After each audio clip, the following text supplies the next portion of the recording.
యోహాను సువార్త 15వ అధ్యాయము 10వ వచనం.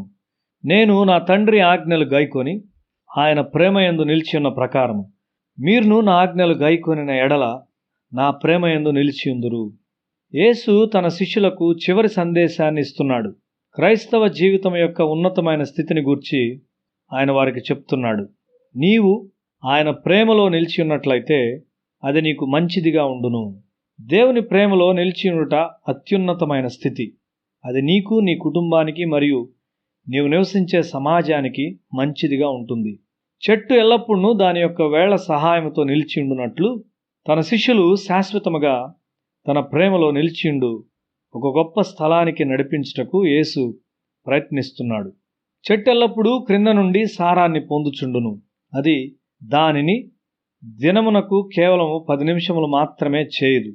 అది అప్పుడప్పుడు సంభవించినది కాదు గాని అది ఎల్లప్పుడూ వేరుతో సంబంధము కలిగి ఉండును.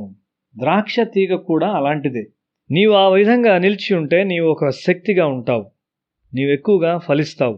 12వ వచనము, నేను మిమ్మును ప్రేమించిన ప్రకారము మీరు ఒకరినొకడు ప్రేమించవలనంటయే నా ఆజ్ఞ. మానవ స్వభావంలో ఒక ఆశ్చర్యకరమైన మార్పు జరుగును. అది దైవిక స్వభావముగా తయారగును. ఇందును గూర్చి వ్రాయబడినదేమనగా, నీతిమంతుడు లేడు, ఒక్కడును లేడు. రోమాపత్రిక 3వ అధ్యాయము 10-11 వచనాలు. అది ప్రకృతి సంబంధమైన జీవితము. విషపూరిత స్వభావం అక్కడ ఉన్నది. ఏదో ఒక దినాన అది బయటకు వచ్చును. లోకమంతా దానితో నిండి ఉన్నది. అయితే అది మనకు తెలియకపోవచ్చు. హేబెలు మరియు కయీన్లు ప్రేమ కలిగిన సహోదరులు. అయితే తన సహోదరుని చంపు ప్రమాదకరమైన స్థాయికి వెళ్ళుట కయీనుకు తెలియదు. మనిషి తనను తాను ఎరుగనివాడుగా ఉన్నాడు. మనము ఒక విషపూరిత స్వభావాన్ని కలిగి ఉన్నామని బైబిల్ చెప్తున్నది. కొంతమంది కుమారులు వారి తండ్రులను చంపారని మనం విన్నాం. ఎందుకు? వారు ఆ విధంగా ఎప్పుడైనా ఆలోచిస్తారా? నేనట్లు తలంచను. అయితే నరహత్య అనేది మనిషి హృదయంలో ఉన్నది. అది క్రీస్తు యొక్క ప్రేమ విత్తనముల ద్వారా లేక దేవుని భయము ద్వారా మార్చబడితేనే దేవుని యందలి భయము విశ్వాసములోనికి వృద్ధి చెందును. ఆ విశ్వాసము దైవిక ప్రేమలోనికి వృద్ధి చెందును.